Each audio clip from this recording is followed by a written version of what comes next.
We cannot move forward if we allow the past to pull us back. Finger pointing is not the way. That is why I will not waste precious time dwelling on the sins of the past or blaming those who are perceived to be responsible for the mess that we are in and suffering from, except maybe to extract a lesson or two from its errors. We will not tarry because it is the present that we are concerned with and the future that we should be prepared for. Lest I be misunderstood, let me say clearly that those who betrayed the people's trust shall not go unpunished, and they will have their day in court. And if the evidence warrants, they will have their day of reckoning too. When I decided to seek the presidency of this republic, I knew what the ills of our country were. I knew their causes, and I was briefed on those who caused the causes.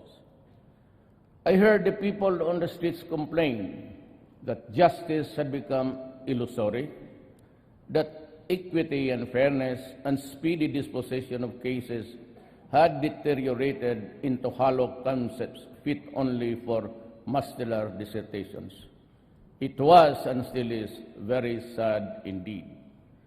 As a former prosecutor, I know there are always ways of knowing how fast or how slow cases go.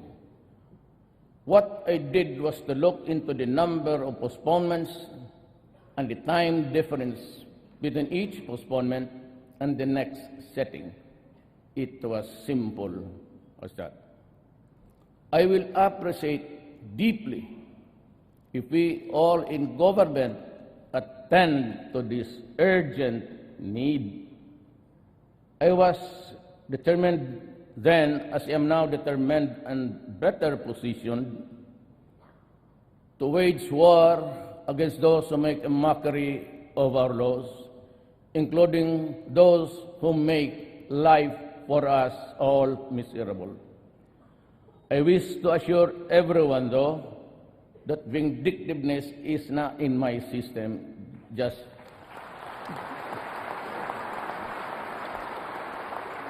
like you and I, all equal treatment and equal protection are what I ask for our people.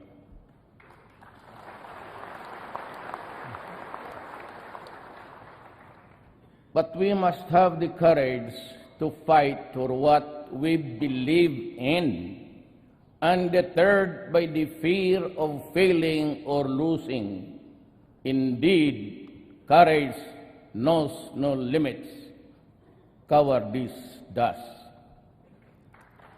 At this point, there are concerns few I wish to convey to all, to the end that as I perorate on facts, figures, plans, programs, and solutions, these concerns will not dissipate or get lost along our way.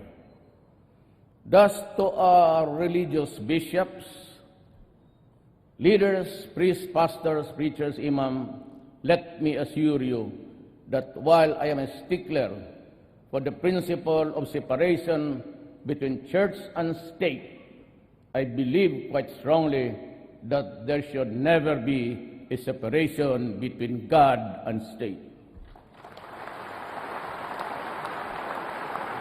During my inauguration last 2016, I said that the fight against criminality and illegal drugs and corruption will be relentless and sustained. I reiterate that commitment today And that is why I call on the Philippine National Police, the barangay chairman, the mayors and governors, are all those occupying seats of power and authority not to lower their guard. There will be no let-up in this campaign. Double your efforts, triple them if need be. We will not stop until the last drug lord, the last financier, and the last pusher have surrendered or put behind bars.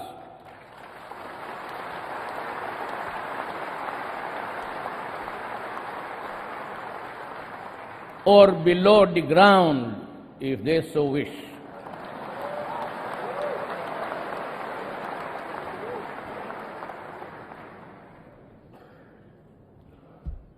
To our police officers and other officials, do your job, and you will have the unwavering support of the Office of the President.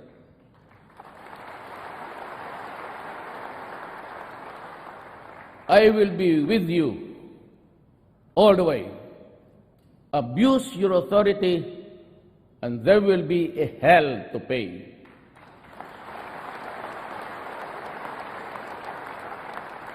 For you will have become worse than criminality itself. I order the National Police Commission to hasten the conduct of investigation and adjudication of administrative cases against police officers involved in criminal activity and illegal activities, and prescribe policies on lifestyle checks for PNP members. In this quest, I will put at stake my honor, my life, and the presidency itself.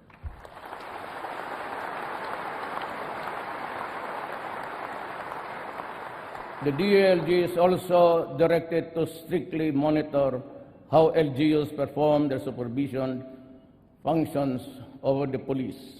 And those found that performing will be sanctioned, including the loss of police deputation from the NAPOLCOM. Let me repeat my warning to all.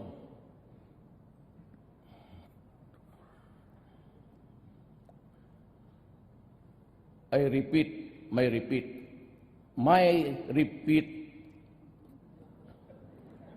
to all. Do not do drugs.